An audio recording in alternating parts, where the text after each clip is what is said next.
You've booked yourself a cruise, but now you've got to get yourself to that port city. Most people fly into the port city usually a day beforehand, and when you're choosing your flight, you've also got to choose your seat as well. My name's Stuart. This is Ship to Shore Cruise News. Let's talk about it. Anyway, if you're not one of those people who can afford to pay for those nice comfy seats up front of the plane, this video is for you. But if you can get those premium seats, then skip ahead and watch another one of my videos. Maybe I'll put something here for you to watch. Anyway, for the rest of us who have to choose our seats in the back with the rest of the people, let's go over a few different options for you. If you're looking for the most comfortable flight possible, the smoothest flight, the one with the least amount of vibrations and motions, the best seating position for you would be above the wings. Statistically, and measurements have shown that the smoothest ride on an aircraft is going to be along the wings. So that's a good option for you.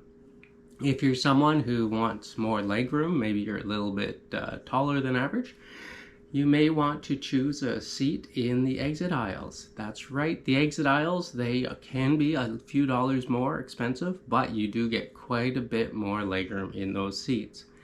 Also, up at the front, if you have the option of getting a seat right at the bulkhead, you're going to get a lot of foot room there as well, as there's not going to be any seats in front of you. So, if you're a little taller, just think about getting those seats by the exits or by the bulkhead themselves. Speaking of the bulkhead, if you have young children that aren't going to be on electronics all the time, you may want to consider the bulkhead seats as well. Those can be good in case the kids want to get out of the seat. Plus, there's not going to be anybody for them to bother with them kicking seats and moving around and so much. They won't bother people behind them quite as much as they would bother people in front of them if your kids are like that. Not all children are like that. I will make that clear. But if you are worried or concerned about that, then take a look at getting seats near the bulkhead. If you're someone who's concerned about getting to the washrooms, well, the best, first of all, you should be taking a look at an aisle seat. That will be the easiest for you to get in and out of at any time during the flight, unless the bar cart or the food cart is right there beside you. So take a look at getting an aisle seat, and you'll want to make sure you pick a seat closer to the washroom. Typically, that will be closer to the rear of the plane, closest to the washroom. If you're up at the front and there's the curtain there, you're not going to be able to go past that curtain to go use the washroom at the front of the plane. You'll have to go all the way to the back.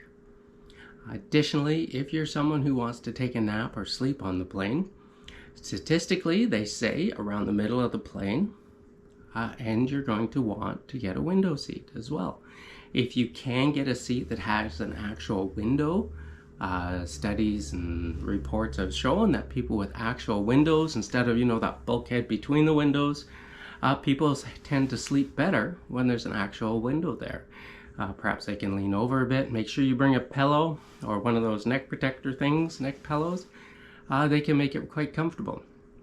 Also, people have reported that sleeping on the left side of the plane has provided better sleep for them than the right side. Perhaps there's a preference of sleeping on your left side. I don't know. But just think about that if you're somebody who wants to sleep on a plane.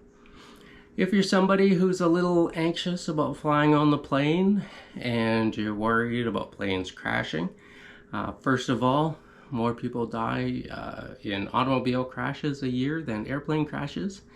Flying in an airplane is ridiculously safe these days, and it's a great way to travel. But if you are a little concerned, then the best seating for you is about 3 to 4 rows behind the wings. Statistics have shown in those rare occasions where the flight has crashed, that is the highest rate. Those seating in the 3rd to 4 rows has the highest rate of survival.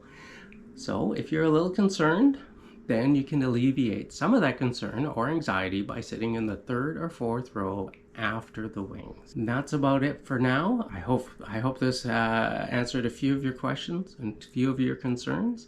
I've covered where you want to sit if you're a little taller or if you want some more legroom.